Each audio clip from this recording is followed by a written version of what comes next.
Good afternoon. Relatives of a woman missing from Darlaston in Walsall for almost 2 weeks have appealed for help to find her.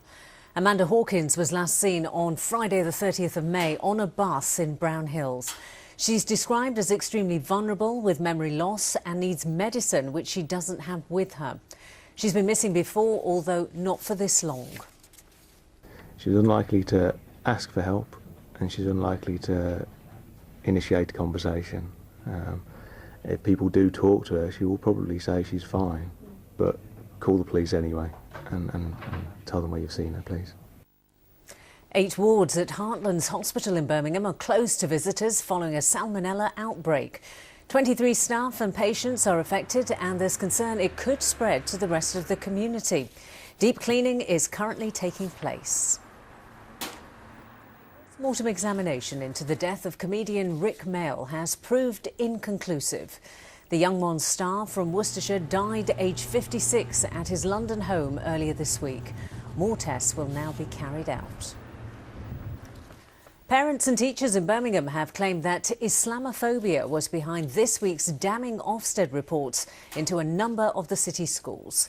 A meeting took place last night after 5 schools were placed in special measures. The rulings followed the so-called Trojan horse allegations, which claim schools were being radicalised by hardline Muslims.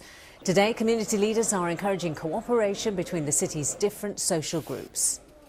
Having something like this come crashing down in the middle of a community is a little bit like throwing a bowling ball at a load of pins. It scatters everything everywhere and tends to cause trouble where you least expect it.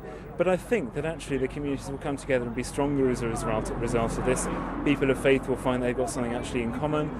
People will find that they have something in common as well in the education of their children and young people.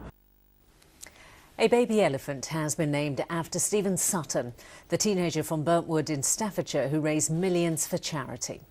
The elephant, born at West Midlands Safari Park, is now 5 weeks old and will be called Sutton, after 4,000 suggestions were split between the inspirational teenager's first and second name. Stephen had a photo taken with the elephant's mum, 5, in January. Meanwhile, Lichfield MP Michael Fabricant has paid tribute in the House of Commons to the way the city celebrated Stephen's life. Now let's get the weather forecast from Lucy.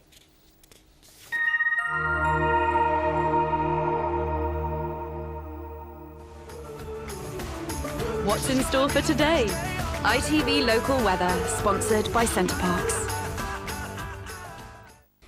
Hi there, good afternoon. Beautiful start to the day and more warm sunny weather to enjoy, in fact lasting well into next week. As far as this afternoon goes, not much of a breeze out there, so you're really going to feel the strength of the sun, highs of 21 or 22 Celsius. And then tonight, that lack of breeze could make it a little bit uncomfortable overnight. It is going to be a warm one with lows of 12 to 14 Celsius.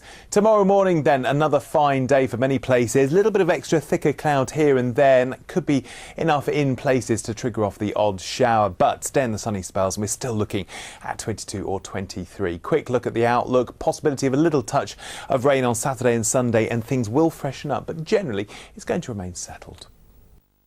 ITV Local Weather, sponsored by Centre Parks.